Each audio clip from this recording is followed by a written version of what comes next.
aho ni ku mbuga nkoranyambaga hari uwagize ati ese Miss Mutesi Jolly yanzu y'igitangaza rya gorofa ry'akataraboneka yujuje rimutwaye asaga miliyoni y'idolari, ubwo no kuvuga arenga miliyari y'amanyarwanda.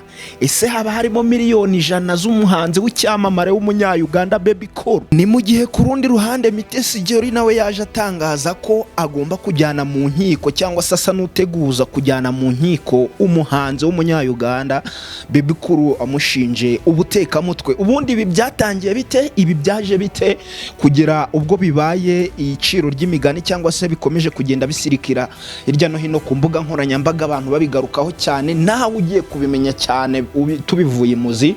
Ese byatangiye bite? Ubundi nyampinga w'u Rwanda wa 2016 Mutesi Jolly yihanangirije umuhanzi w'umunya-Uganda Bebe Cool wamusebeje ku mbuga nkoranyambaga amwita umutekamutwe, amuha amasaha 48 yo kuba yakuye ibyo yanditse ku mbuga nkoranyambaga no kwandika yisegura, ndetse bitaba ibyo ngibyo akamujyana mu nkiko. Mutesi Jolly yifashishije sosiyete Mbide & Co Advocate itanga serivisi zo kunganira abantu mu mategeko ifite icyicaro i Kampala muri Uganda, yandikiye umuhanzi ufite amazina nyakuri ya Moses Sally amenyesha ko cyangwa se amutangariza ko nadakora ibyo asabwa mu gihe yahawe bizakirwa cyangwa se bizakurikirwa no gufata ingamba zo kujyanwa mu mategeko. Uyu Moses Sally akaba ari we witwa Bebe Cool cyangwa se yitwa Moses Sally aka Bebe Cool.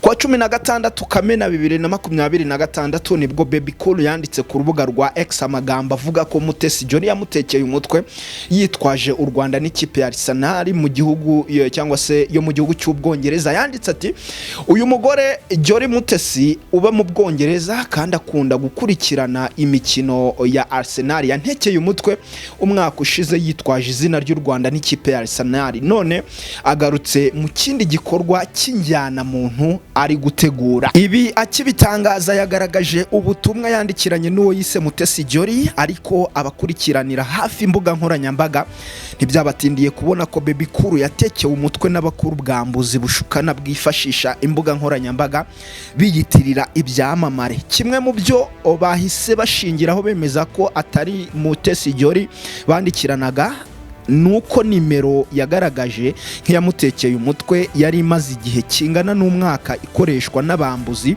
bashukana mu yandi mazina. Ku rundi ruhande Miss Mutesi Jolly nawe ntiyabyihereranye, kuko abinyujije ku rukuta rwe rwa X yasubije Bebe Cool amubwira ko ati nk'umuntu uzwi cyane ukwiye kuba azi neza kandi akitwara neza kurushaho, kuko amagambo yawe afite uburemere kandi ashobora kugira ingaruka ku buzima no ku cyubahiro cy'abandi. Amaze kubona ko ibintu bimaze guteza ikibazo gikomeye, Miss Mutesi Jolly yifashishije sosiyete yunganira abantu mu mategeko yasabye ko Bebe Cool agabanya kumuharabika.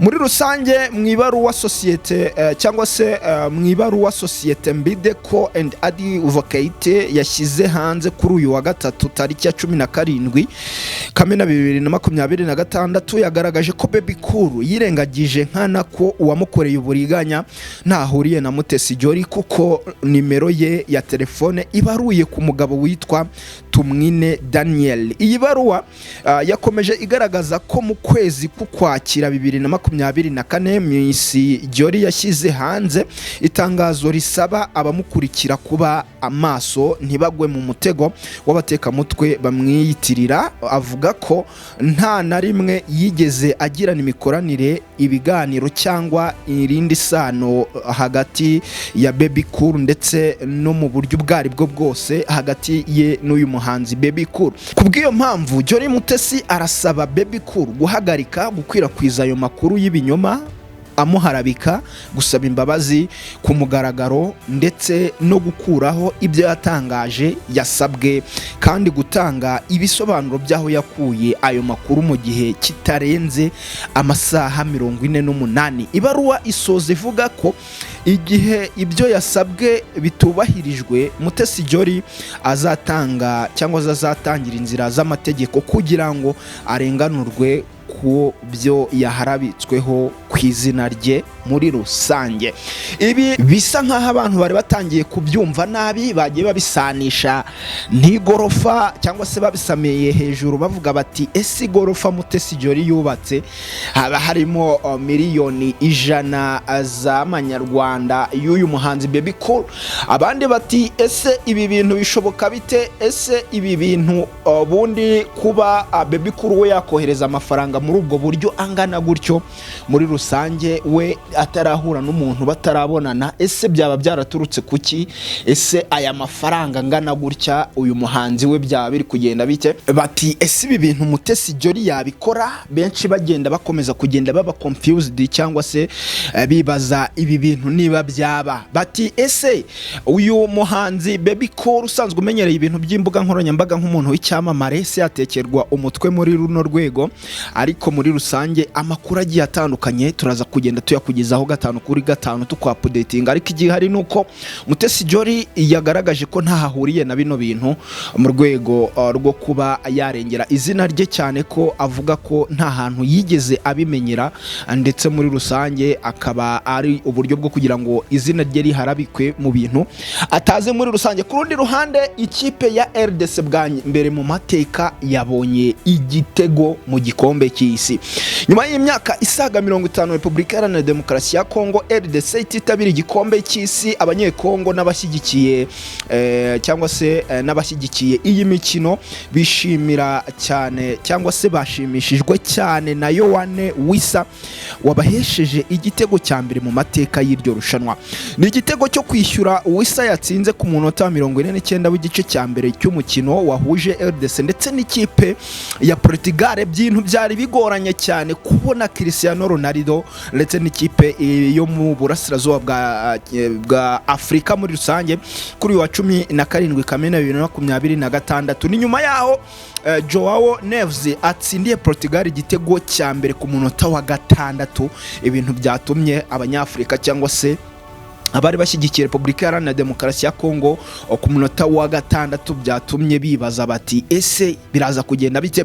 N'umukino wabereye ku kibuga cya NRG Stadium muri cyangwa se mu mujyi wa Houston muri Leta Zunze Ubumwe za Amerika, muri leta ya Texas, imwe muri leta zigize Leta Zunze Ubumwe za Amerika, warangiye ibihugu byombi binganyije igitego kimwe kuri kimwe. Repubulika Iharanira Demokarasi ya Kongo yaherukaga mu gikombe cy'isi mu mwaka w'1974.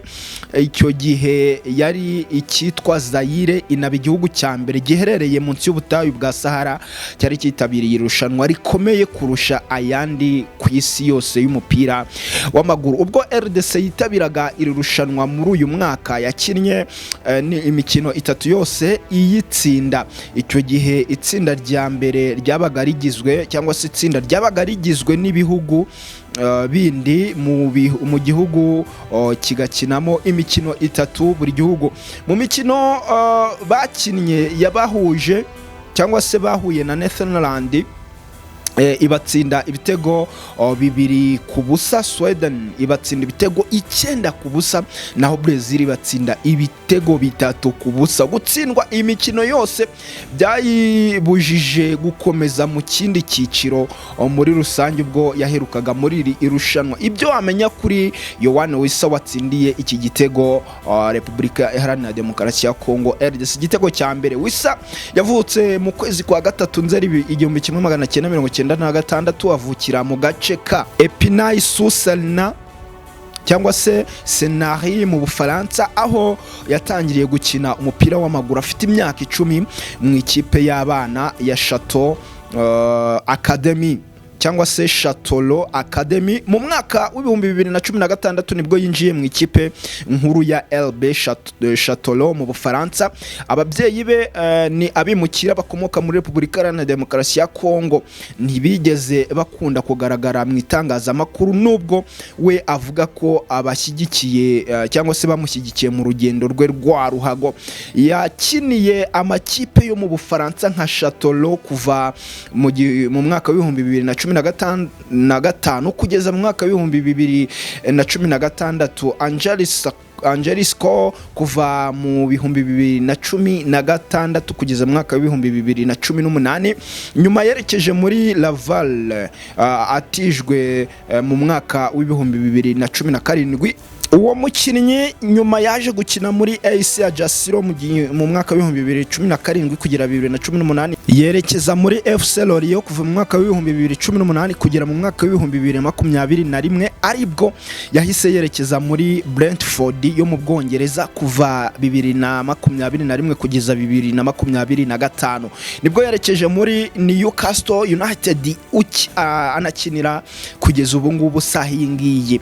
Yatangiye gukina ikipe y'igihugu ya Kongo muri 2020 ndetse amaze kuyitsindira ibitego bigera kuri 9 mu mikino ya gicuti ndetse niyo gushaka itike y'igikombe cy'isi. Imikino isigaye Repubulika Iharanira Demokarasi ya Kongo isigaje mu itsinda iherereyemo harimo uzakina na Colombia ku 23 Kamena 2026 ku kibuga cya Akoroni mu gace ka Guadalajara muri Mexico, ndetse na Uzbekistan bazakinira cyangwa se bakina ku 27 Kamena kuri stade ya Mercedes Benz iherereye Atlanta muri Leta Zunze Ubumwe za Amerika. Vibe yari yose mu Rwanda, abakongomane kabisa bishimira kuba banganyije na Portugal muri rusange. Ibintu byari byitezwe ko Portugal ishobora kuba yakwandagaza Repubulika Iharanira Demokarasi ya Kongo, ariko bikarangira Kongo yihagazeho muri rusange imbere ya Cristiano Ronaldo. Muri rusange abantu bakomeje kugenda batinya ino kipe ya Kongo, abantu bakomeza kugenda bavuga bati kuba byonyine banganyije ni ibintu birahagije kuri iyi kipe ugereranyije n'uburyo bayifataga n'uburyo byari biteye ubwoba. Benshi bavuga cyane ku ruhande rw'abashyigikiye Kongo bavuga bati ntabwo ishobora kwikura imbere ya Portugal. Andi makuru agiye atandukanye, kora subscribe ubane natwe 5 kuri 5, tuzajya tugenda tuyakugezaho 5 ku kandi.